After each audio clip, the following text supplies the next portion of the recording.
গত সপ্তাহ থেকে এই সপ্তাহে বাজারের ঊর্ধ্বগতি, যে মানে প্রতি সবজিতে 20 টাকা 30 টাকা কেজিতে বেড়ে গেছে।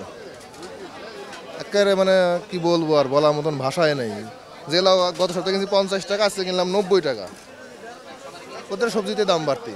দিন যাচ্ছে আর বাজার দর জানি কেমন ঊর্ধ্বগতি হচ্ছে। কিছুদিন 2 সপ্তাহ আগে সিমের দাম 60 টাকা কেজি হয়েছিল, কিন্তু 60 টাকা কেজি থেকে এখন 100 টাকার উপরে আবার কিভাবে হলো? পেঁয়াজের দাম ছিল 80-90 টাকা, এখন হয়ে যাবার 110 টাকা হয়ে গেছে গা।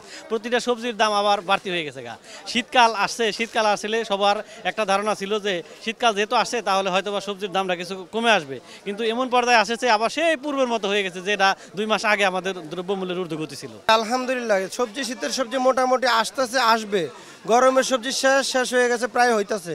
কারণ মাঝখানে যে পরিমাণে আছে সবজির দামগুলো এলোমেলো, কারণ যে গরম সবজিটা শেষ হয়ে যাওয়ার কারণে ওগুলোর দামগুলো বাড়তি, আবার কম থাকার কারণে। আবার যে শীতের সবজিগুলো আসতেছে ওগুলো ভরপুর আসতেছে না। গরম যে সপ্তাহে সিম ছিল 80 টাকা 90 টাকা, এই সপ্তাহে 120 টাকা। আবার গরমের সবজি যেগুলো আপনার 50-60 টাকা ছিল, এই সপ্তাহে 20 টাকা বেশি। ভেন্ডি বেশি 80 টাকা, পটল 70 টাকা, করলা 100 থেকে 80 টাকার উপরে। শসা, সালাদের টমেটো এগুলোর দাম একটু বেশি। শসা গেছে সপ্তাহে ছিল 60 থেকে 70 টাকা, এই সপ্তাহে 100 থেকে চলতেছে। টমেটো 130-40 টাকা চলতেছে। মোটামুটি শীতের সবজি ভরপুর আসা হইলে সামনে তো আসবে, দাম কমবে ইনশাআল্লাহ আর কি আশা করি। পেঁয়াজের বাজার বাড়তেছে, বাহিরের তো কোনো পেঁয়াজ নাই।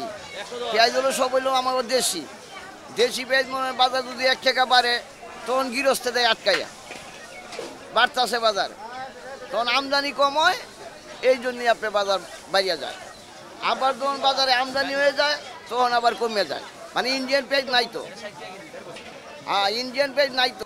পেঁয়াজের দাম হঠাৎ করে বাড়ে গেছে, এটা একটু কী জন্য বাড়ছে জানি না, আমাদের মানে কিনতে অনেক অসুবিধা হয় আর কি মাঝে মাঝে।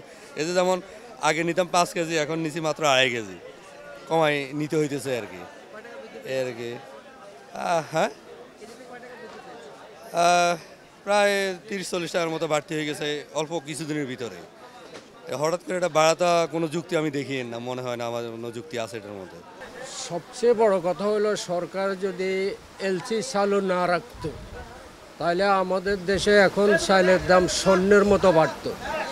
মিনিকেটের 80 টাকার উপরে এখন মিনিকেট কিনতে হইতো আমাদের ক্রেতা সাধারণদেরকে।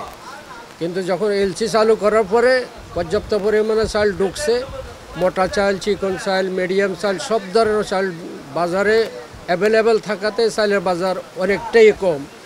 তাছাড়া সামনে আমাদের অগ্রণী আবার সিজন আছে, ওই দিক দিয়ে এলসি চালু আছে, চালের দাম মোটামুটি কমছে, আরও কমবে। আমি মনে করি এখন আর বাড়ার কোনো সম্ভাবনা নাই।